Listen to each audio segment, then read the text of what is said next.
আসসালামু আলাইকুম। আসসালামু আলাইকুম স্যার। ওয়ালাইকুম আসসালাম। সেলিন ভালো আছো? আলহামদুলিল্লাহ স্যার, আপনি ভালো আছেন? এই যে আছি আলহামদুলিল্লাহ। আমাকে শোনা যাচ্ছে তো না? স্যার ভয়েস কম শোনা যাচ্ছে। আচ্ছা, আচ্ছা।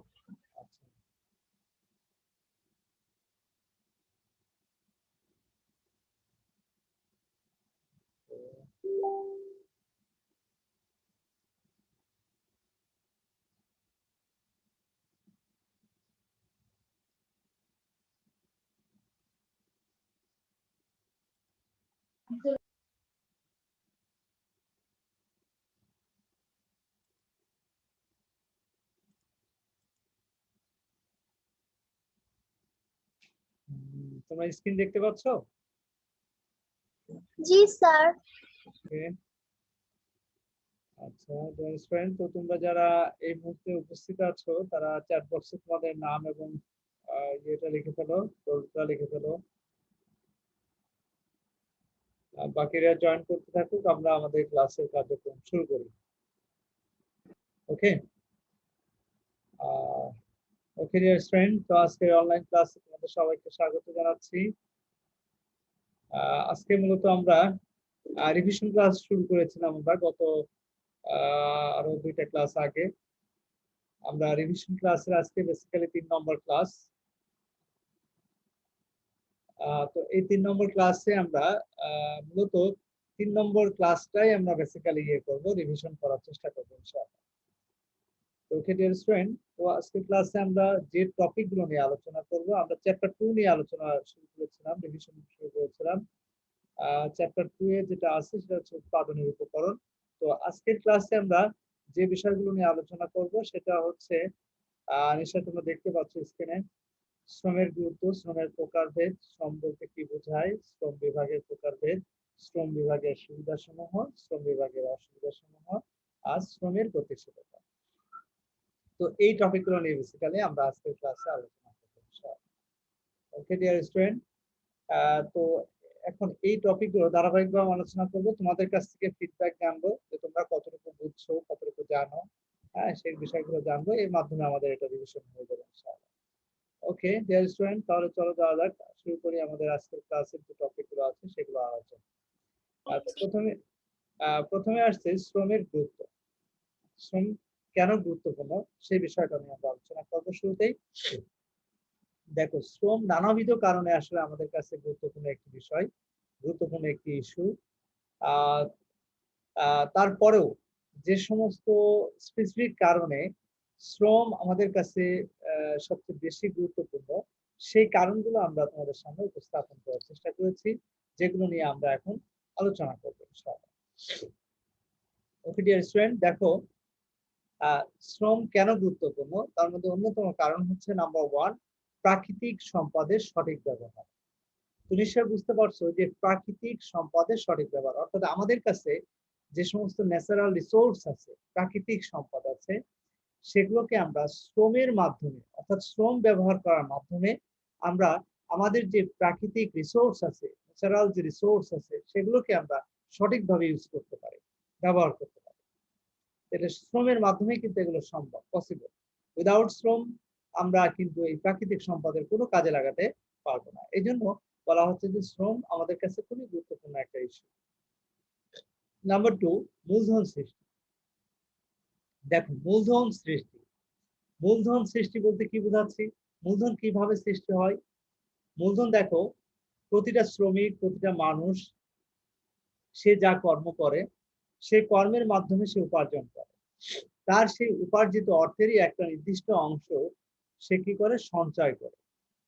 আর সঞ্চয়েরই একটা নির্দিষ্ট অংশ সে পুনরায় তোমার ব্যবসা বাণিজ্য বা বিভিন্ন লাভজনক খাতে সে বিনিয়োগ করে। তাহলে ওই যে পরিমাণ অংশটুকু অর্থাৎ সেভিংস এর যে অংশটুকু সে পুনরায় বিনিয়োগ করছে, সেটাই হচ্ছে তার মূলধন। ওকে ডিয়ার স্টুডেন্ট, তাহলে দেখো মূলধন সৃষ্টি হচ্ছে কিভাবে, শ্রমের মাধ্যমে। তো শ্রমের মাধ্যমে মানুষ তার ইনকাম করছে, আর তারই ইনকামকৃত অর্থের একটা নির্দিষ্ট অংশ সঞ্চয় করছে, আর সেই সঞ্চয়কৃত অংশের একটা নির্দিষ্ট অংশ আবার সে পুনরায় বিনিয়োগ করছে, হ্যাঁ, কোনো লাভজনক কোনো খাতে বিনিয়োগ করছে। তাহলে দেখো, সঞ্চয় সৃষ্টি করার কিন্তু অন্যতম একটা উপায় হচ্ছে শ্রম। তো মানে মূলধন সৃষ্টি করা। সে কারণে আমরা বলবো যে শ্রম আমাদের কাছে গুরুত্বপূর্ণ একটা ইস্যু বা আহ, গুরুত্বপূর্ণ একটা বিষয়। এরপরে দেখো 3 নম্বর জীবিকা নির্বাহ। জীবিকা নির্বাহ, শ্রমের মাধ্যমে আমরা জীবিকা নির্বাহ করি। এটা তো বুঝতেই পারছো যে মানুষ শ্রম দেয় এবং শ্রমের এগেনস্টে বিপরীতে সে আয় করে এবং সেই আয়ের সেই অর্থ সে কি করে ভোগ করে থাকে। নাম্বার 4 হচ্ছে ভোগ বৃদ্ধি। নাম্বার 4 হচ্ছে কি ভোগ বৃদ্ধি, অর্থাৎ ভোগ বৃদ্ধি করার জন্য কিন্তু আমাদের কি হয়, ভোগ বৃদ্ধি করার জন্য আমাদেরকে ভোগ বৃদ্ধি করার জন্য আমাদেরকে কি করতে হচ্ছে, আমাদেরকে শ্রম কিন্তু গুরুত্বপূর্ণ ভূমিকা রাখছে। সরি, শ্রমের মাধ্যমে দেখো কি কি করা হচ্ছে, শ্রমের মাধ্যমে উৎপাদন বৃদ্ধি পাচ্ছে। হ্যাঁ, উৎপাদন বৃদ্ধি পাওয়ার কারণে কিন্তু কি হচ্ছে, মানুষের ভোগও কিন্তু বৃদ্ধি পাচ্ছে এবং মানুষ শ্রমিকরা তার শ্রমের মাধ্যমে ভ্যারাইটিস টাইপের পণ্য সামগ্রী উৎপাদন করে, যেটা থেকেই কিন্তু যারা কনজিউমার, যারা ভোক্তা, তারা কিন্তু তাদের প্রয়োজনীয় পণ্য সামগ্রী তারা সহজেই ভোগ করতে পারে। জাতীয় আয় বৃদ্ধি, দেশের জাতীয় যে আয়, ন্যাশনাল ইনকাম, সেই আয় বৃদ্ধিতেও কিন্তু শ্রম গুরুত্বপূর্ণ ভূমিকা রাখে। কারণ শ্রমের মাধ্যমে শ্রমিকরা দেখো বিদেশ থেকে অনেক শ্রমিকরা কিন্তু বিদেশে কাজ করে, তারা তাদের উপার্জিত অর্থ তারা দেশে পাঠায় রেমিটেন্স হিসেবে, সেটা আমাদের দেশের অর্থনীতিতে কিন্তু গুরুত্বপূর্ণ ভূমিকা রাখে। শুধু তাই নয়, এটা তো দেশের বাইরের কথা বললাম, বাইরে যারা কাজ করে, দেশের অভ্যন্তরেও কিন্তু শ্রমিকরা কাজ করে, তাদের সেই উপার্জিত অর্থ তারা তাদের নিজেদের পরিবার তারপরে নিজেদের জীবিকা নির্বাহ করে তার মাধ্যমে। এটা কিন্তু পরোক্ষভাবে হলেও দেশের অর্থনীতিতে কিন্তু একটা গুরুত্বপূর্ণ ভূমিকা রাখে। এরপরে দেখো অর্থনৈতিক উন্নয়ন। অর্থনৈতিক উন্নয়ন, দেশের সার্বিক অর্থনৈতিক উন্নয়নে শ্রমের গুরুত্ব অপরিসীম। কেন? কারণ শ্রমের মাধ্যমেই কিন্তু আমরা বিভিন্ন ধরনের শিল্প কারখানা গড়ে তুলতে পারি। আর এই শিল্প কারখানা গড়ে তোলার মাধ্যমে শিল্প কারখানা থেকে উৎপাদিত পণ্য সামগ্রী আমরা দেশের চাহিদা মিটে বিদেশেও রপ্তানি করি। তো এই বিষয়গুলো কিন্তু দেশের সার্বিক যে অর্থনীতি, সেই অর্থনীতির উপর এটার দারুণ প্রভাব ফেলে। কৃষি ও শিল্পের উন্নয়ন। কৃষি এবং শিল্পের উন্নয়ন, তুমি দেখো কৃষি কাজের কথা যদি আমরা বলি, কৃষি কাজ কি উইদাউট শ্রম কি কাজ করা, কৃষি বলো ঠিক শিল্প বলো, শিল্প কারখানা বলো, প্রত্যেকটা সেক্টরেই কিন্তু শ্রম, উইদাউট শ্রম কিন্তু আমরা কল্পনা করতে পারবো না। অর্থাৎ উইদাউট শ্রম কিন্তু আমরা কোনো কৃষি বা শিল্প প্রতিষ্ঠান আমরা ডেভেলপ করতে পারবো না। এরপরে চলে আসো উৎপাদন ও ভোগ বৃদ্ধি। দেশের সার্বিক যে উৎপাদন, শিল্প কারখানায় বলো, কৃষি ক্ষেত্রে বলো, আমরা যদি উৎপাদন বৃদ্ধি করতে চাই এবং জনগণের মধ্যে যদি ভোগ প্রবণতাও বাড়াতে চাই, তাহলে সেক্ষেত্রে কিন্তু শ্রমের কোনো বিকল্প নেই। অর্থাৎ উইদাউট শ্রম আমরা উৎপাদন বৃদ্ধি করতে পারবো না, অন্যদিকে কিন্তু যারা কনজিউমার তারা তাদের ভোগও বৃদ্ধি করতে পারবে না। 9 হচ্ছে কর্মসংস্থানের শ্রম। কর্মসংস্থান সৃষ্টিতে কিন্তু শ্রম গুরুত্বপূর্ণ ভূমিকা রাখে। দেখো শ্রমিকরা তাদের শ্রমের মাধ্যমে কিন্তু তারা কৃষি ক্ষেত্রে বলো, শিল্প ক্ষেত্রে বলো, তারা গুরুত্বপূর্ণ অবদান রাখছে। তো এর ফলে দেখো দেশে নতুন নতুন শিল্প কারখানা গড়ে উঠছে, দেশে নতুন নতুন কৃষি সেক্টর তারা ডেভেলপ করছে। এর ফলে কি হচ্ছে, আহ নতুন নতুন মানুষের কিন্তু কর্মসংস্থানের সুযোগ সৃষ্টি হচ্ছে, যেটা কিন্তু আহ শ্রমের শ্রমিকরা কাজ করছে বলেই কিন্তু দেশে নতুন নতুন শিল্প কারখানা গড়ে উঠছে, দেশের অর্থনৈতিক উন্নয়ন হচ্ছে, আর এর ফলে কিন্তু নতুন নতুন ভাবে কর্মসংস্থানের সুযোগও সৃষ্টি হচ্ছে। এরপরে আসো দেখো জীবনযাত্রার মান উন্নয়ন। হ্যাঁ, জীবনযাত্রার মান উন্নয়নের ক্ষেত্রেও কিন্তু শ্রম গুরুত্বপূর্ণ ভূমিকা রাখছে। ওকে ডিয়ার স্টুডেন্ট, আমরা যে বিষয়টা বললাম সেটা হচ্ছে যে শ্রম আসলে কিভাবে আমাদের কিভাবে আসলে আমাদের দেশের অর্থনীতি বলো বা যে কোনো সেক্টরের ক্ষেত্রে আমরা কিভাবে গুরুত্বপূর্ণ ভূমিকা রাখে, সেই বিষয়গুলো আমরা জানার চেষ্টা করবো। স্টুডেন্ট, এই টপিকটা কি তোমাদের কাছে ক্লিয়ার কিনা? কারো কোনো কোশ্চেন আছে কিনা? দেখো তো এই টপিকের যে পয়েন্টস গুলো নিয়ে আমরা আলোচনা করলাম, এই পয়েন্টস গুলো নিয়ে কারো কোনো প্রবলেম আছে কিনা? No sir. প্রবলেম হয় না? আচ্ছা, সবগুলো পয়েন্টই তোমরা বুঝতে পেরেছো, এই তো? আচ্ছা ঠিক আছে, এবার আমরা নেক্সট টপিকে চলে যাচ্ছি। দেখো, শ্রমের প্রকারভেদ। শ্রমের প্রকারভেদ। শ্রমকে আমরা কয় ভাগে ভাগ করছি? 5 ভাগে ভাগ করছি, তাই না? শ্রমকে আমরা 5 ভাগে ভাগ করছি। তো এই 5 ভাগ কি কি? নাম্বার 1 হচ্ছে শারীরিক শ্রম, 2 হচ্ছে মানসিক শ্রম, 3 হচ্ছে মিশ্র শ্রম, 4 হচ্ছে উৎপাদনশীল শ্রম এবং 5 হচ্ছে অনুৎপাদনশীল শ্রম। ওকে ডিয়ার স্টুডেন্ট, একটু খেয়াল করে দেখো তো, কে বলবে? অর্পিতা, অর্পিতা রানী দাস। অর্পিতা রানী দাস, অর্পিতা তুমি কি শুনতে পাচ্ছ আমাকে? অর্পিতা রানী দাস, কি ব্যাপার, এরা কি জয়েন করে হারিয়ে যায় নাকি? বুঝলাম না। জেরিন তাসনিম, জেরিন, জি স্যার। Tata tata tata. হ্যাঁ, কে কথা বলছো এখন? জেরিন, জেরিন কথা বলছো? জি স্যার। কই জেরিন কই? আচ্ছা হ্যালো। জেরিন, হ্যাঁ হ্যাঁ ঠিক আছে, জেরিনে একটু খেয়াল করো। আর আমার, আমরা যে এটা বললাম শ্রমের প্রকারভেদ, হ্যাঁ, শ্রমের প্রকারভেদ, এখানে শারীরিক শ্রম, মানসিক শ্রম, মিশ্র শ্রম, হ্যাঁ, উৎপাদনশীল শ্রম আর অনুৎপাদনশীল শ্রম। আচ্ছা তুমি, সবচেয়ে সহজ যে বিষয়টা সেটা হচ্ছে যে শারীরিক শ্রম বলতে আমরা কি বুঝি, একটু বলো তো দেখি। শারীরিক শ্রম হচ্ছে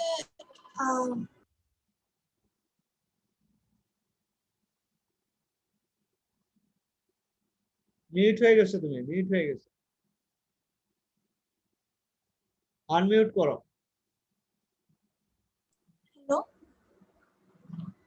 হ্যাঁ এবার বলো, আমরা এতক্ষণ শুনি নাই তোমার কথা। জেরিন মিউট হয়ে যাচ্ছে কেন? শেষ করে তারপরে মিউট করবা। হচ্ছে না, একটু গ্লিচ করছে। বুঝি নাই, অটোমেটিক্যালি বিয়ে হয়ে যাচ্ছে কেন?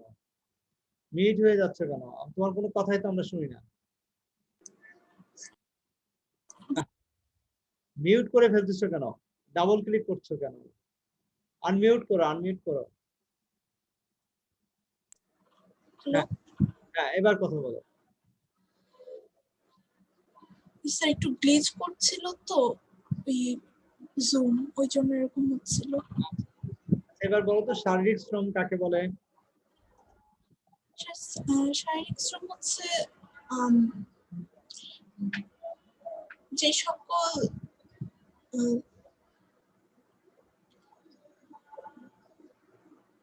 হ্যাঁ বলো, বলতে ভাষাটা আসছে না। নষ্ট করা যাবে না, সময় নষ্ট করা যাবে না, তাড়াতাড়ি বলতে হবে, খুব দ্রুত। আমাদের টাইম তো লিমিটেড, বুঝো না, এখানে সময় বেশি নেওয়া যাবে না, তো ফার্স্ট জি বলো। স্যার। স্যার আর সহজ একটা জিনিস ধরছি, তোমার পরের গুলো তো তুমি পারবে না। বলো শারীরিক শ্রম।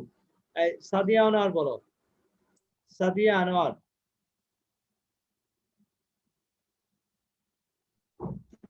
জি স্যার। হ্যাঁ তুমি বলো তো শারীরিক শ্রম কাকে বলে? শারীরিক শ্রম হ্যাঁ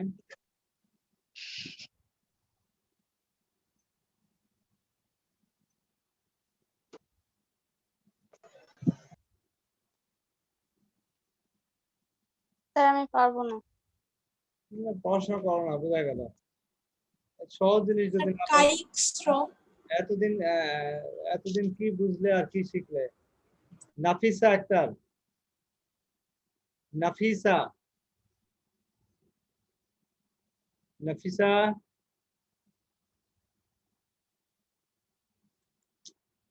এত সময় নিলে তো প্রবলেম।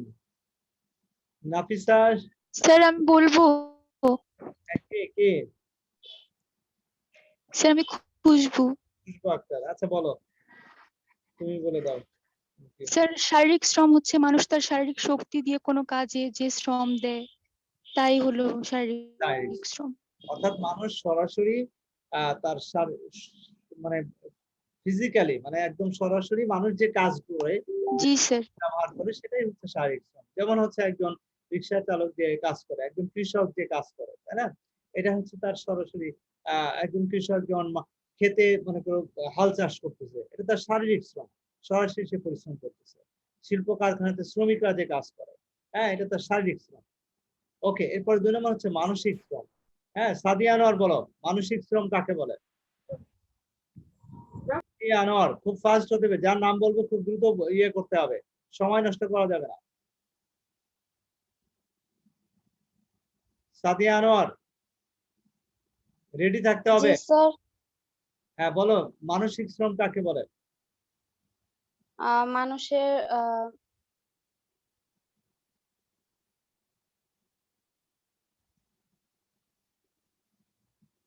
এই জিনিসগুলো কিন্তু অলরেডি আমরা ডিসকাস করা জিনিস, পুরাতন জিনিস আমরা রিভিশন করতেছি। একটু পড়তে হবে, পরের ক্লাসে কি করবো এগুলো দেখে একটু পড়ে আসতে হবে, বাসায় পড়তে হবে, ঠিক আছে? আনসার কোশ্চেন করলে তার আনসার দিতে পারো না, এটা খুব খারাপ কথা। খুব সহজ জিনিস, না বুঝলে প্রবলেম নাই, না বুঝলে তো বুঝতে হবে যেটা বুঝি নাই। হ্যাঁ, কিন্তু তোমাকে না শেখার কোনো অপশন নাই। এই জিনিসগুলো শিখলেই কিন্তু সব ধরনের কোশ্চেন আনসার দিতে পারবা, এমসিকিউ সিকিউ যে কোনো ধরনের কোশ্চেন আনসার দিতে পারবে। স্যার আমি বলি, হ্যাঁ মালিহা বলো। যে মানসিক শ্রমটা বলবো। হ্যাঁ। মানুষ যখন তার শারীরিক শ্রম না দিয়ে বরং তার বুদ্ধিমত্তা দিয়ে কোনো কাজ করে তখন তাকে মানসিক শ্রম বলে। রাইট, অর্থাৎ মানুষ মূলত যখন সে ফিজিক্যালি অর্থাৎ শারীরিক শ্রম ব্যতি রেখে যখন সে তার বুদ্ধিমত্তা দিয়ে ব্রেন ব্যবহার করে যে কাজ করে সেটাকে আমরা সাধারণত মানসিক শ্রম বলি। যেমন ধরো এই যে কোনো একটা অর্গানাইজেশনের প্রতিষ্ঠানে যারা টপ ম্যানেজমেন্টে কাজ করে, যারা সিদ্ধান্ত দেয় কিভাবে কাজ করতে হবে, হ্যাঁ তাই না, এই যে সিদ্ধান্ত দিচ্ছে এরা যে শ্রম দেয় সেটাকে বলে আমরা মানসিক শ্রম। আর সরাসরি ওয়ার্কাররা যারা ফ্যাক্টরিতে কাজ করে, হ্যাঁ তারা হচ্ছে দেয় যেটা, সেটা হচ্ছে শারীরিক শ্রম। তারা কিন্তু তাদের নিজস্ব কোনো চিন্তা চেতনা সেখানে বাস্তবায়ন করে না, বাস্তবায়ন করে টপ ম্যানেজমেন্ট যেভাবে বলবে সেভাবে তারা জাস্ট কাজ করে সরাসরি। তাদের শ্রমটাকে আমরা বলি ফিজিক্যাল পরিশ্রম, ফিজিক্যাল লেবার। ওকে, এরপর চলে আসুন মিক্সড লেবার। মিক্সড লেবার কাকে বলে? Mixed labour, Samia Akter, mixed labour, Samia Akter বলো তো মিক্সড লেবার কাকে বলে? মিশ্র শ্রম। আমি ডেকে না পেলে সে অ্যাবসেন্ট হয়ে যাবে, আজকের ক্লাসে সে অ্যাবসেন্ট। ডেকে যদি না পাই তাহলে ধরে নিব যে সে এই মুহূর্তে উপস্থিত নাই, মানে সে নাই, জাস্ট জয়েন করে চলে গেছে। এইভাবে হলে কিন্তু সে অ্যাবসেন্ট হয়ে যাবে। সামিয়া, সামিয়া আক্তার,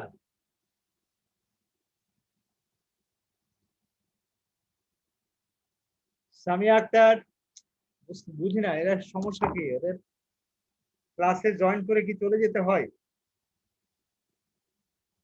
এগুলো ফাঁকিবাজি সিস্টেম বাদ দাও, লেখাপড়া শিখতে হলে পরিশ্রমী হও, অনেস্ট হওয়ার চেষ্টা করো, কাজে কর্মে সকল দিক থেকে অনেস্ট হতে হবে। এগুলো করে ফাঁকিবাজি করে কিচ্ছু হবে না লাইফে, ঠিক আছে? এগুলো ফাঁকিবাজি করে কোনো লাভ নেই, এমনি তো অ্যাবসেন্ট হয়ে যাচ্ছই, ক্লাস তো ঠিক মতো করোই না। এগুলো এটা এই সব কিছুর একটা রেজাল্ট আছে, এটা মাথায় রেখো। অ্যানি ডিব্রা, অ্যানি ডিব্রা আছো? অ্যানি ডিব্রা, সবগুলো অ্যাবসেন্ট। অ্যানি ডিব্রা, স্যার আমি বলি। না তুমি বলো পরে, কারণ আমি যেটা যাকে বলছিস তাই সে আগে ইয়ে করি। কে কে অ্যাবসেন্ট আছে সেগুলো আমার একটু লিস্ট করে নিও, এগুলো সব অ্যাবসেন্ট করে দিবি। অ্যানি ডিব্রা আছো? ফাহিমা জবা, জি স্যার। হ্যাঁ ফাহিমা জবা একটু বলো তো বাবা, মিশ্র শ্রম কাকে বলে? স্যার মিশ্র শ্রম বলতে কি শারীরিক শ্রম আর মানসিক শ্রম উভয়ই ব্যয়িত হয় এরকম শ্রম মিশ্র শ্রম। হ্যাঁ হ্যাঁ অবশ্যই, অর্থাৎ যে শ্রমের মধ্যে শারীরিক শ্রমও থাকে মানসিক শ্রমও থাকে। ওকে, এই হ্যাঁ, উভয় বিদ্যমান। হ্যাঁ হ্যাঁ উভয় বিদ্যমান থাকে। তো একটা উদাহরণ দিবে যে কোন ধরনের শ্রমকে আমরা মিশ্র শ্রম বলতে পারবো? যেখানে শারীরিক শ্রম থাকবে মানসিক শ্রম থাকবে। একটা উদাহরণ দাও তো। সরি স্যার, আমি উদাহরণ দিতে পারবো না। উদাহরণ দিতে পারবো না? না স্যার। স্যার রিক্সা চালক। হ্যাঁ, এই ইয়ে বলো তো, নাফিসা ফারজানা। নাফিসা ফারজানা। হ্যাঁ স্যার, ড্রাইভিং বলা যায় মিশ্র শ্রম। নাফিসা ফারজানা যেখানে আসো। ব্যায়াম করতে হয়, শারীরিক শ্রম হয়। জি স্যার। নাফিসা। হ্যালো। হ্যাঁ নাফিসা। হ্যাঁ নাফিসা, তুমি বলো তো হ্যাঁ মিশ্র শ্রম কাকে বলে? স্যার, যেখানে শারীরিক এবং মানসিক শ্রম উভয় ব্যয়িত হয় তাকে আচ্ছা, কেমন? মিশ্র তুমি শ্রম একটু বলে। উদাহরণ দাও তো বাবা। যেমন ড্রাইভিং, যেখানে আমাদের মানসিক শ্রমও দিতে হচ্ছে এবং শারীরিক শ্রমও দিতে হচ্ছে কোথায়? ড্রাইভিং এর ক্ষেত্রে। ড্রাইভিং এ। আচ্ছা আচ্ছা। যখন একজন ড্রাইভার গাড়ি চালায় তখন তাকে মেন্টালিও কনসিয়াস থাকতে হয়, আবার তাকে ফিজিক্যালিও কিন্তু কাজ করতে হয়, তাই তো? আচ্ছা। জি স্যার। হ্যান্ডেল ঠিক মতো ধরে রাখতে হয়, ব্রেক ঠিক মতো ইয়ে করতে হয়, তাই না? হর্ন বাজাতে হয়। তার মানে ফিজিক্যালিও তাকে কাজ করতে হচ্ছে, আবার মেন্টালিও তাকে কনসিয়াস থাকতে হচ্ছে, তাই না? সবকিছু থেকে সেফ থাকার জন্য। তো এই জন্য এটা, এই ধরনের শ্রমকে আমরা মিশ্র শ্রম বলবো। Very good. এরপরে চলে আসুন উৎপাদনশীল শ্রম, প্রোডাক্টিভ লেবার। সামিয়া আনিকা। সামিয়া আনিকা। সামিয়া আনিকা। নাই, সামিয়া আনিকা অ্যাবসেন্ট। আশরাফুন। আশরাফুন 3212।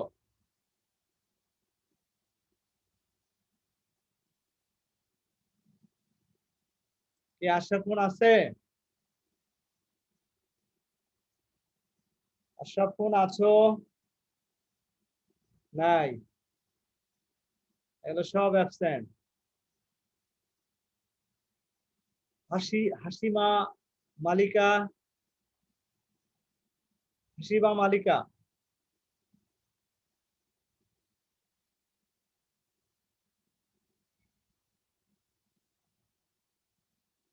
অন্বেষা।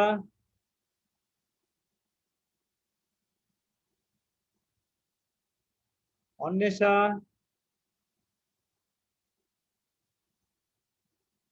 কি ব্যাপার বুঝলাম না। অন্বেষাকে।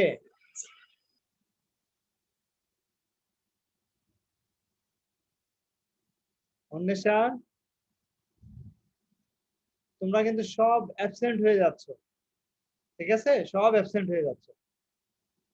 নেক্সট ক্লাস থেকে সবাই ভিডিও অন করে রাখবে, ঠিক আছে? সবাই ক্লাসে ভিডিও অন করে রাখবে, ওকে? ভিডিও স্যার আমরা তো প্রেজেন্ট থাকি, আমরা কেন ভিডিও অন করব? সবার না, ভিডিও অন করলে সমস্যা কোথায়? ভিডিও অন করলে তো প্রবলেম কিছু নাই। ক্লাসে তোমার ভিডিও অন করলে তো আমরা যখন সবাইকে তো দেখা যাবে না। তোমার ইয়ে করলে আমি ভিডিও অন করে ক্লাস নিচ্ছি না, তাই না? সবাই সবার ভিডিও অন করে তোমরা ক্লাস করবা। ক্লাস একদম রেডি হয়ে সুন্দর করে পরিপাটি হয়ে তোমরা ক্লাসের সামনে বলবা, ঠিক আছে? আমরাও তো ক্লাস করি, আমরা ভিডিও অন করেই কিন্তু ক্লাস করি। বিভিন্ন জায়গায় যে ট্রেনিং হয়, বিভিন্ন ইসে কিন্তু ক্লাস হয়, যেখানে সেখানে কিন্তু আমরা ভিডিও অন করেই ক্লাস করি। তোমাদের এই কালচারটা আসলে চেঞ্জ করতে হবে, আদারওয়াইজ কিন্তু এই তোমাদের প্রবলেমটা হচ্ছে এই যে ম্যাক্সিমাম মনে করো জাস্ট জয়েন করে মনে করো চলে যাচ্ছে, অ্যাটেন্ডেন্স দিয়ে চলে যাচ্ছে, ক্লাসে থাকে না। হ্যাঁ, তো এইটা তো একসেপ্ট করা যাবে না, ঠিক আছে? এটা তো আর ফাজলামি হচ্ছে না, এখানে তো ক্লাস করা হচ্ছে, এখানে তো পড়ানো হচ্ছে এবং বোঝার চেষ্টা করা হচ্ছে, তাই না?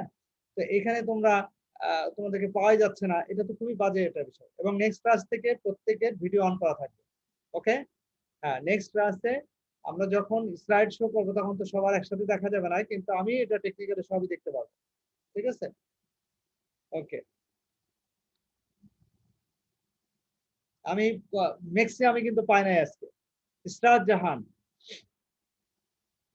ইসরাত জাহান।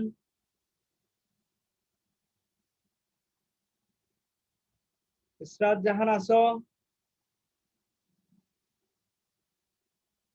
ইসরাত জাহান। সামান্তা ঐশী।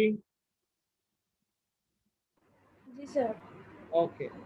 সামন্তা এসে একটু বলো তো প্রোডাক্টিভ লেবার কাকে বলে, মানে উৎপাদনশীল লেবার কাকে বলে? উৎপাদনশীল লেবার।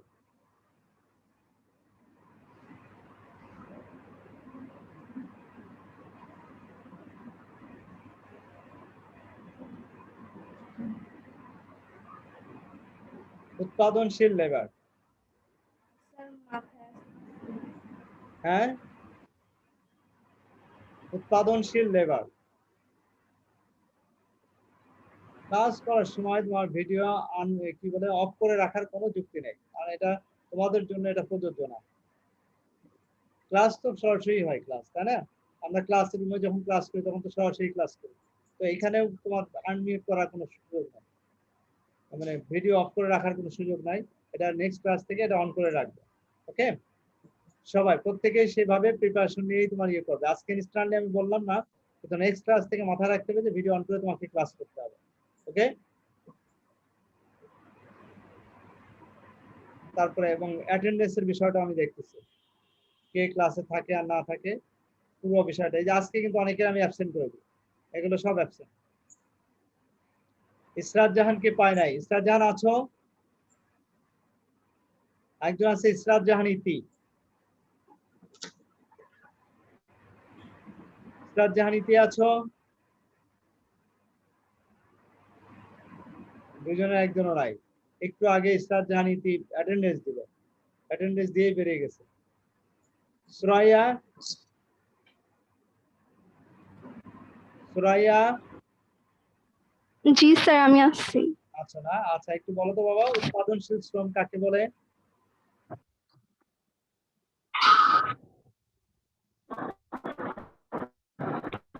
উৎপাদনশীল শ্রম, স্যার, যে শ্রমকে কাজে লাগিয়ে উৎপাদন করা হয় কোনো কিছু। হ্যাঁ, যে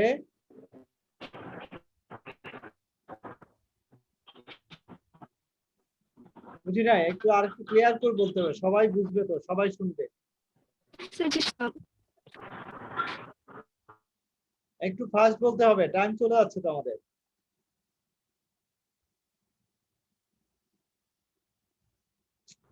স্যার, যে শ্রমকে কাজে লাগিয়ে কোনো কিছু উৎপাদন করা হয়।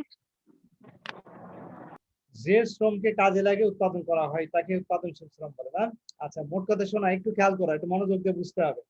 প্রোডাক্টিভ শ্রম হচ্ছে যে শ্রম, যখন আমরা কোনো শ্রম ব্যবহার করি তো সেই শ্রমের মাধ্যমে কিছু না কিছু উৎপাদন হয়।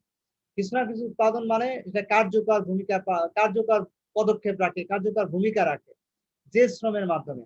মনে করো যে আমরা যদি গল্প করি, সেই গল্পটাও যদি কোনো আহ উৎপাদনশীল হয়, অর্থাৎ উৎপাদনশীল বলতে যে সেখান থেকে যদি শিক্ষণীয় কোনো বিষয় হয়, তাহলে সেই শ্রমটা হচ্ছে উৎপাদনশীল। মানে আমরা যে কাজ করি সেই কাজের মাধ্যমে যদি মানুষের কোনো উপকার হয়, কারো না কারো সেটা উপকারে আসে, তখন সেই শ্রমটাকে আমরা বলি উৎপাদনশীল শ্রম। অর্থাৎ যে কাজই করি না কেন, সেই কাজের মাধ্যমে অর্থনৈতিক উন্নতি হচ্ছে, সেই কাজের মাধ্যমে কারো না কারো উপকার হচ্ছে, বেনিফিটেড হচ্ছে, তখন সেই শ্রমকে আমরা বলছি উৎপাদনশীল শ্রম। আর অনুৎপাদনশীল শ্রম হচ্ছে আনপ্রোডাক্টিভ লেবার, যে শ্রমের মাধ্যমে কোনো শ্রম মানুষ পরিশ্রম ঠিকই করছে, এনার্জি ঠিকই ব্যয় করছে, কিন্তু সেটা আসলে মানুষের কোনো উপকারে আসছে না, কোনো কাজে আসছে না। যেমন ধরো নিছক বন্ধু বান্ধবরা মিলে যে আড্ডা দেয়, হ্যাঁ, ধর ফ্রেন্ডরা মিলে দেখা যাচ্ছে গসিপ করে, হ্যাঁ, মানে একেবারে আনপ্রোডাক্টিভ কোনো বিষয় নিয়ে দেখা যাচ্ছে তারা ডিসকাস করছে, আলোচনা করছে, হ্যাঁ, তো এইগুলো আসলে তোমার কোনো উপকারে আসতেছে না, কিন্তু ঠিকই কিন্তু শ্রম মানে পরিশ্রম হচ্ছে, ঠিকই কিন্তু পরিশ্রম হচ্ছে। আর এই ধরনের পরিশ্রমকে আমরা বলছি unproductive labour. Okay dear student, এই মুহূর্তে উপস্থিত আছো 25 জন, অ্যাটেন্ডেন্সের খাতায় দিয়ে রাখছো 47 জন। এত চালাকি করার কোনো অপশন নাই বাবা। তোমরা যদি ডালে ডালে থাকো, আমরা পাতায় পাতায় থাকি, এটা মাথায় রাখো। এই মুহূর্তে আমার উপস্থিত দেখাচ্ছে 26, অ্যাটেন্ডেন্সের ইসে দেওয়া আছে 47। মাইন্ড ইট, এত এত চালাকি করার কোনো সুযোগ নাই, ঠিক আছে? দু একজনের লাইনে প্রবলেম থাকতে পারে, সেটা আলাদা হিসাব। হ্যাঁ, তো পরে সে আবার জয়েন করতে পারে, এটা সমস্যা নাই, কিন্তু তার মানে তোমরা জয়েন করে অ্যাটেন্ডেন্স দিয়ে চলে যাও, এরপরে দেখা যাচ্ছে যে বাপ মার কাছ থেকে ঠিকই স্মার্ট মোবাইল নিয়ে নিছো, ইন্টারনেট ঠিকই ব্যবহার করতেছো, হ্যাঁ, এগুলো এত চালাকি করো না। নিজের লাইফে চালাকি করলে নিজেকে সারা জীবন এটা খেসারত দিতে হবে, এটা মাথায় রেখো। ঠিক আছে?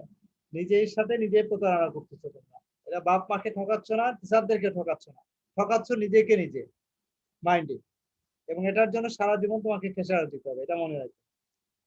তুমি সবার সাথে প্রতারণা করতেছো, বাবা মার সাথে, টিচারদের সাথে, এবং এই প্রতারণার ফাঁদে তুমি সারা জীবন পড়বে। বুঝতে পারছো? এটা তুমি বুঝতে পারছো না নিজেকে কি পরিমাণ ক্ষতি করতেছো। মোবাইল নিয়ে ইন্টারনেট চালাচ্ছ ইচ্ছা মতো, মনে করছো যে তোমার কোনো লাভ হচ্ছে না। হ্যাঁ, ক্লাস না করে তুমি বন্যার সময় ইয়ে করলে বাপ মাকে বলতেছো আমি ক্লাস করতেছি। হ্যাঁ, বাপ মার কাছে স্মার্টফোন কিনে নিচ্ছ, কিন্তু আলটিমেটলি ক্লাস ঠিক মতো করতেছো না। এটার জন্য তোমাকে কিন্তু তোমার জবাব দিয়ে তোমার বিবেকের কাছে তো দিতে হবেই, এবং তোমার মনে করে যে এটার মূল্য তোমাকে দিতে হবে কোনো না কোনো ভাবে। এটা মাথায় রেখো। তুমি মনে করো না যে তুমি জিতে যাচ্ছ, তুমি কিন্তু জিতে যাচ্ছ না, তুমি হেরে যাচ্ছ। ঠিক আছে? এটা মাথায় রেখো। আর আজকে তো আমি সবগুলো অ্যাবসেন্ট করে দেবো যেগুলো পাই নাই। ফাতেমা আক্তার। জি স্যার। ফাতেমা আক্তার বলতো বাবা, শ্রম বিভাগ বলতে কি বুঝি আমরা? শ্রম বিভাগ কাকে বলে?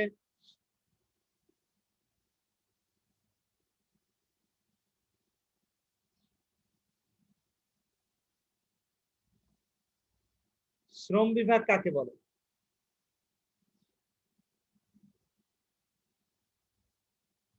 বুঝতে পারছো না? স্যার শ্রমকে বিভিন্ন ভাগে ভাগ করা হয়ে থাকে স্যার, কাজের দক্ষতা, ধরন ইত্যাদি বিবেচনা করে শ্রমকে বিভিন্ন ভাগে ভাগ করা হয়ে থাকে। আচ্ছা, এটাই হচ্ছে বেসিক্যালি শ্রমের দক্ষতা। ওকে, হ্যাঁ, মূল বিষয়টা হচ্ছে যে শ্রমকে যখন আমরা তোমার তাদের দক্ষতা এবং যোগ্যতা অনুযায়ী শ্রমিকদেরকে তাদের শ্রমের কাজটাকে যখন আমরা ভ্যারাইটিস মানে বিভিন্ন ভাগে যখন আমরা ভাগ করি, তখন সেটাকে আমরা বলি শ্রম বিভাগ। বুঝতে পারছো?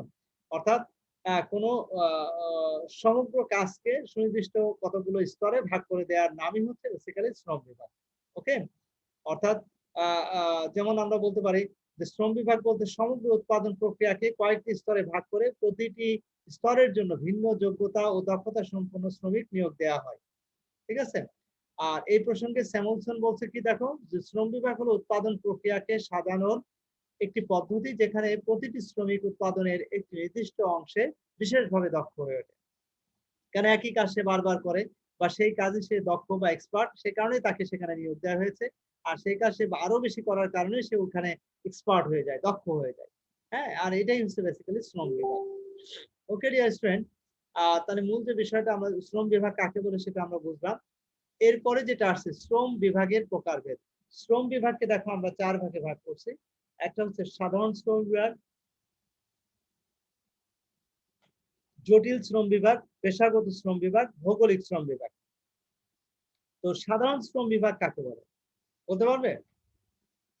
সাধারণ শ্রম বিভাগ, সাধারণ শ্রম বিভাগ হচ্ছে যে যখন আমরা সিম্পলি মানে প্রতিষ্ঠানের যে কাজ আছে সেই কাজগুলোকে কোনো কিছু বাদ বিচার না করে সাধারণভাবে আমরা কয়েকটা ভাগে ভাগ করে নিলাম, এটাকে আমরা বলি সিম্পল ডিভিশন অফ লেবার। জটিল শ্রম বিভাগ, কমপ্লেক্স ডিভিশন অফ লেবার, অর্থাৎ যখন অনেক সময় দেখা যায় যে আমরা কিন্তু বুঝতে পারি না, হ্যাঁ, যে আসলে কে কি ধরনের কাজ করছে, কে কি কোন কাজে এক্সপার্ট, অথবা শ্রমিকরা যে কাজ করে তাদের কাজকে ভাগ করাটাও একটা জটিল। আসলে মানে সব ধরনের প্রায় সিমিলারিটি মনে হচ্ছে, সেম মনে হচ্ছে, আলাদাভাবে ভাগ করার তেমন একটা সুযোগ পাওয়া যাচ্ছে না। এরকম একটা পরিস্থিতি যখন তৈরি হয় তখনই সেটাকে আমরা বলি কমপ্লেক্স ডিভিশন অফ লেবার, অর্থাৎ জটিল শ্রম বিভাগ। পেশাগত শ্রম বিভাগ, অকুপেশনাল ডিভিশন অফ লেবার। পেশাগত শ্রম বিভাগ কাকে বলে? পেশাগত শ্রম বিভাগ হচ্ছে যখন তোমার অকুপেশনাল অর্থাৎ যখন পেশাগত ভাবে, অর্থাৎ বিভিন্ন পেশার মানুষ সমাজে। হ্যাঁ, সরি বলো। স্যার সরল আর পেশাগত শ্রম একই ধরনের না? সরল আর পেশাগত, সরল শ্রম আর পেশাগত শ্রম না, অনেকটা একই রকম না। ঠিক, পেশাগত বলতে সরল বা সাধারণ একটা একই রকম। পেশাগত বলতে যে বিষয়টা বুঝি আমরা সেটা খেয়াল করো। একই পেশার মানুষ, যেমন ধরো কেউ শিক্ষক, কেউ ডাক্তার, কেউ শ্রমিক। আর সেই সেন্সে এটা সরল হতে পারে যে একই ব্যক্তি, মানে প্রত্যেকটা শ্রম বিভাগে একই ধরনের শ্রমিকরা কাজ করে থাকে। হ্যাঁ, যেমন ধরো গার্মেন্টসে যে সোয়েটার উৎপাদন করছে তারা সোয়েটার উৎপাদন করে, যে দেখা যাচ্ছে যে ড্রেস তৈরি করছে সে ড্রেস তৈরি করে, যে সেলাইয়ের কাজ করে সেলাই কাজ করে, যে কাটিং এর কাজ করে কাটিং এর কাজ করে, যে আয়রনের কাজ করতেছে সে আয়রনের কাজই করতেছে। তো এই ধরনের কাজকে আমরা বলছি পেশাগত শ্রম, মানে এক একটা পেশা আছে, বুঝতে পারছো? একজন অ্যাডভোকেট সে হচ্ছে ওকালতি করতেছে, একজন ডক্টর সে পেশেন্ট দেখতেছে, রোগী দেখতেছে, তার কাজই হচ্ছে এটা। হ্যাঁ, একজন শিক্ষক সে শিক্ষার্থীদের পড়াচ্ছে। এই যে কাজগুলো এটাই হচ্ছে বেসিক্যালি পেশাগত শ্রম বলা হয়। ভৌগোলিক শ্রম স্যার কাকে? এগুলোকে সরল শ্রমও বলা যায়। হ্যাঁ, বলা যায় ওই সেন্সে আর কি, যে যে বিভাগে একই রকম শ্রমিকরা কাজ করে ওই নির্দিষ্ট বিভাগে। আচ্ছা, ভৌগোলিক শ্রম বিভাগ। ভৌগোলিক শ্রম বিভাগ হচ্ছে কি? ভৌগোলিক শ্রম বিভাগ হচ্ছে যে শ্রমিকরা কিন্তু শুধু একটা নির্দিষ্ট অঞ্চলেই থাকে তা কিন্তু না, এরা বিভিন্ন অঞ্চলে ছড়ানো ছিটানো থাকে। তো এক একটা অঞ্চলের শ্রমিকদেরকে আমরা এক একটা ভাগে আমরা ভাগ করতে পারি। হ্যাঁ, যেমন খুলনা অঞ্চলের শ্রমিক, রাজশাহী অঞ্চলের শ্রমিক, ঢাকার শ্রমিক, চিটাগাংয়ের শ্রমিক, তাই না? বা তারা আলাদা আলাদা ভাবে কাজ করছে, প্রত্যেকটা শ্রমিকের মধ্যে একটা আলাদা কিছু বৈশিষ্ট্য থাকতে পারে, তাদেরকে আমরা স্বতন্ত্র ভাবে আমরা তাদেরকে চিহ্নিত করতে পারি। তো এই যে ভৌগোলিক ভাবে তাদেরকে ডিভাইড করা হচ্ছে, এই ধরনের শ্রমকে আমরা বলি জিওগ্রাফিক্যাল ডিভিশন অফ লেবার। ওকে, তো এই হচ্ছে শ্রম বিভাগের প্রকারভেদ। ওকে ডিয়ার স্টুডেন্ট, তাহলে আমরা শ্রম বিভাগের প্রকারভেদটা আমরা জানলাম। এবার শ্রম বিভাগের সুবিধা এবং অসুবিধা আছে, তারপরে শ্রমের গতিশীলতা আছে। আচ্ছা, এখন প্রশ্ন হচ্ছে যে এগুলো আমাদের শেষ করাটা মূল উদ্দেশ্য না, মূল উদ্দেশ্য হচ্ছে শেখানোটা হচ্ছে মূল উদ্দেশ্য। যেহেতু আমরা রিভিশন করছি, আমার পুরো বিষয়গুলো শেষ করতে হবে সেরকম কোনো বিষয় না, সিলেবাস শেষ করতে হবে সেরকম কোনো বিষয় না। বিষয়টা হচ্ছে যে প্রত্যেকটা বিষয় যেন তোমরা খুঁটিনাটি সব ভালোভাবে বুঝতে পারো, সেটা হচ্ছে মূল বিষয়। তো তোমাদের আমি আজকে বলে রাখলাম যে নেক্সট ক্লাসেও আমরা এই চ্যাপ্টারটাই নিয়ে, আমরা এই ক্লাসটা নিয়েই কিন্তু আমরা আবার রিভিশন করব, এবং সেখানে কিন্তু আমি তোমাদের প্রত্যেকের কাছ থেকে রেসপন্স চাইবো। ঠিক আছে? এখানে যে টপিকগুলো আছে এই টপিকগুলো তোমরা দেখে নাও। এটা 2 নম্বর চ্যাপ্টারের 3 নম্বর ক্লাস ছিল এটা। ঠিক আছে? এখানে প্রত্যেকটা বিষয় আমি ওইদিন কোশ্চেন করব তোমাদের, ধারাবাহিকভাবে যার কোশ্চেন করবো তাকে অবশ্যই বলতে হবে, সেইভাবেই তোমরা, এবং সবার ভিডিও অন থাকবে। ওকে, তোমরা সেভাবে একটা প্রশ্ন ছিল হ্যাঁ বলেন। স্যার, আমাদের স্যার যে কলেজের বেতনটা নিয়ে কিছু বলবেন আচ্ছা, স্যার? বেতনটা নিয়ে হচ্ছে লকডাউন তো খুলে দিচ্ছে। হ্যাঁ, লকডাউন খুলে দিচ্ছে। এতদিন পর্যন্ত একটা ইনস্ট্রাকশন ছিল যে তোমাদের ইসে হচ্ছে কি বলে রকেটের মাধ্যমে দিতে হবে। আচ্ছা, রকেটের মাধ্যমে কিন্তু দেওয়াটা কঠিন কিছু না। হ্যাঁ, যদি দেওয়ার সুযোগ থাকে, হ্যাঁ, তাহলে তোমার কলেজে আসাও লাগবে না। তোমার যে এসএমএসটা থাকবে না, এসএমএসটা থাকলেই হবে, এটা ডিলিট করার দরকার নেই। আর এটা হচ্ছে তোমার ডকুমেন্ট, আর কলেজে মূলত এটা তোমার ইসের এগেইনস্টে কিন্তু এটা সাবমিট হয়ে যাচ্ছে। এখানে কনফিউশনের কোনো সুযোগ নেই, মানে কোনো কিছুর কোনো অপশন নাই। এটা ডিজিটাল সিস্টেম, তো আমাদের কাছে মনে হয় যে আমি টাকা দিলাম কিন্তু পাইলো কিনা এরকম একটা বিষয় থাকে আর কি, টেনশন থাকে, কিন্তু সেরকম কোনো অপশন নাই। তোমরা ইচ্ছা করলে যেহেতু স্বাস্থ্যবিধির একটা বিষয় আছে, সরাসরি এসে কলেজে এসে নেওয়াটা এখন অনেকটা, যেহেতু একটু পরিস্থিতি মনে করো যে প্রতিকূলে আমাদের, আসলে আমরা নিউজে যেটা যতটুকু দেখতেছি যে আসলে অনেক বৃদ্ধি পাচ্ছে, মৃত্যুর হার অনেক বেশি, সেই কারণে কলেজ কর্তৃপক্ষ আসলে এই ধরনের রিস্ক অনেকটা নিতে চাচ্ছে না। তো আমাদেরকে যেটা বলছিল যে ক্লাস টিচারদেরকে, স্টুডেন্টদেরকে জানানোর জন্য যে রকেটের মাধ্যমে এটা ওপেন আছে, রকেটের অপশনটা এরা যে কোনো সময় এটা দিয়ে দিতে পারবে, কোনো সমস্যা নেই। ঠিক আছে? স্যার কলেজ কি স্যার ওপেন থাকে? অফিস, কলেজের অফিস? এতদিন পর্যন্ত তো ওপেন ছিল না, এখন লকডাউন শিডিউল করছে, এখন তো মনে হয় কিছুটা ইয়ে করার কথা। অফিস জানি না, কোনো নোটিশ এখনো পাই নাই, আমি একটু খোঁজ নিলে হয়তো পারবো, আমি খোঁজ নিই নাই অবশ্য।